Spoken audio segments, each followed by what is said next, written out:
Hello दोस्तों, आज हम फिर एक नई वीडियो के साथ आ गए हैं और आज हम सुनाने वाले हैं तोता मैना की कहानी। एक समय की बात है, तब सीता बहुत छोटी थी। वह राजा जनक के बाग में झूला झूल रही थी। फिर उसने देखा कि एक पेड़ की डाल पर तोता मैना का जोड़ा बैठा हुआ है। वह वृक्ष की डाली बहुत नीचे थी और तोता मैना दोनों में कुछ बातें हो रही थी। उस समय मैना गर्भावस्था में थी और तोता अपनी मैना को कुछ समझा रहा था कि जो वृक्ष की डाली पर बैठी हुई लड़की झूला झूल रही है, यह कोई साधारण लड़की नहीं है। तब मैना कहने लगी, महाराज यह कौन है? तब तोता ने जवाब दिया, जब सीता बड़ी हो जाएगी तब अयोध्या से राम आएंगे और उन्हीं से इनका विवाह होगा और विवाह के दौरान एक शर्त लगाई जाएगी धनुष की, और राम आकर के धनुष को तोड़ेंगे और सीता का विवाह राम के साथ में होगा। और फिर इधर सीता ने तोता और मैना की सारी बातों को सुन ली। जब सीता ने इन सारी बातों को सुन ली तो मन अपने मन ही मन विचार करने लगी कि यह तोता कितना बड़ा झूठ है और यह मेरे जीवन के बारे में इतना सब कुछ जानता है तो और भी जानता होगा। तो फिर उसी समय पीछे से जाकर सीता ने तोता को पकड़ लिया और मैना ने मौका पाकर भाग गई। तोता को सीता ने पकड़ लिया। सीता ने अपने घर लेकर आई और मैना को एक पिंजड़े में बंद कर दिया। तो सीता ने कहने लगी, तुम मेरे जीवन के बारे में और क्या जानते हो, मुझे बता दो। उसी समय तोता विनती करता है और कहता है, मैं अधिक तो नहीं जानता था। अरे मैं कोई साधु संत नहीं हूँ, मैं कोई विद्वान तो नहीं हूँ। मैं तो नारद मुनि के मुख से यह बातों को सुनी थी।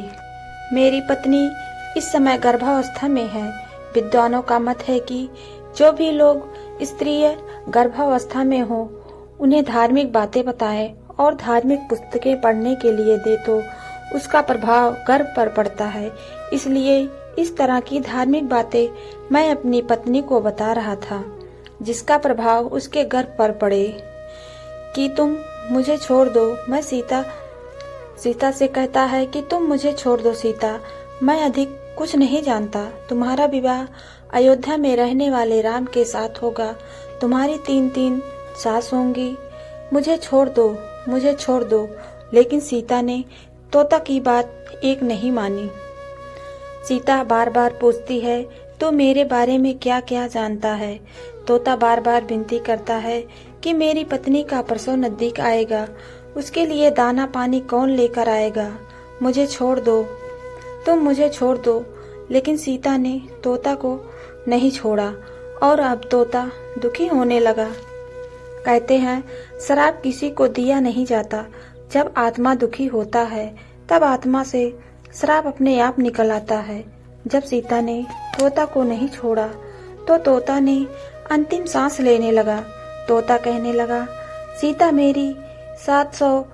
तेरी 700 दासियां तेरे चारों तरफ घूमेंगी, लेकिन तो भी जिस दिन गर्भावस्था में आएगी और मेरी मैना जिस तरह जंगल में मारी मारी डोल रही है, उसी तरह तो भी जंगल में भटकेगी।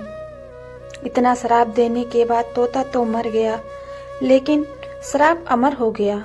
वही सीता तो बहुत दिन बाद अयोध्या में आई है और वही तोता अयोध्या में जन्म लिया और धोबी बन गया। अब वही तोता अपना मौका देख रहा है कि किस दिन मेरा मौका मिले कि मैं सीता से बदला लूंगा। वह बदला लेने के लिए अयोध्या में गया था और धीरे धीरे समय व्यतीत होने लगा। तोता के कहने के अनुसार विवाह में शर्त लगाई गई और राम ने धनुष तोड़ा। साथ में सीता और राम का विवाह हुआ। इधर सीता को जैसे ही घर लेकर आए वैसे ही कैकेयी के कहने पर 14 वर्ष का वनवास हुआ और वन में जैसे ही राम लक्ष्मण सीता गए और लंका का राजा रावण को मारने के बाद और विभीषण को राजा बनाने के बाद पुनः जब लौट कर आए और जब राम राजा बन गए तो एक समय की बात थी। तो एक दिन राजा स्वयं अपने नगर में घूम रहे थे, तो क्या देखा कि तोता धोबी बन गया था। वही धोबी की पत्नी धोबिनी एक दिन अपने सहेली के यहाँ पर रात्रि में रुक गई, जो घर पर नहीं आ पाई। तो अब धोबी अपनी पत्नी को धमका रहा था और कह रहा था, क्या तुम मुझको ऐसा वैसा समझ लेती हो? जो राम ने लंका में रह रही सीता को दोबारा रख लिया है। आज की रात तुम कहाँ रही? आज के बाद मैं तुमको नहीं रखूंगा। उसी समय जब राम ने यह कठोर शब्द सुने तो विचार किए कि समाज में वैमनस्यता फैल रही है। तो इसी बात पर राम ने लक्ष्मण से कह करके सीता को वन में दोबारा वनवास दिलवा दिया। तो दोस्तों, चार वेद शास्त्रों में लिखा गया है कि जैसी करनी वैसी भरनी, जैसा करोगे वैसा पाओगे। और जब तुम किसी को दुख दिए रहोगे तो तुम्हें भी दुख मिलेगा, सुख दोगे तो सुख मिलेगा। तो दोस्तों, यह कहानी आप लोगों को कैसी लगी कमेंट में ज़रूर बताइएगा दोस्तों। और चैनल में नए हैं तो चैनल को सब्सक्राइब कर लीजिएगा, बेल आइकन ज़रूर दबाइएगा, जिससे नोटिफिकेशन आप लोगों के पास तुरंत पहुँचे।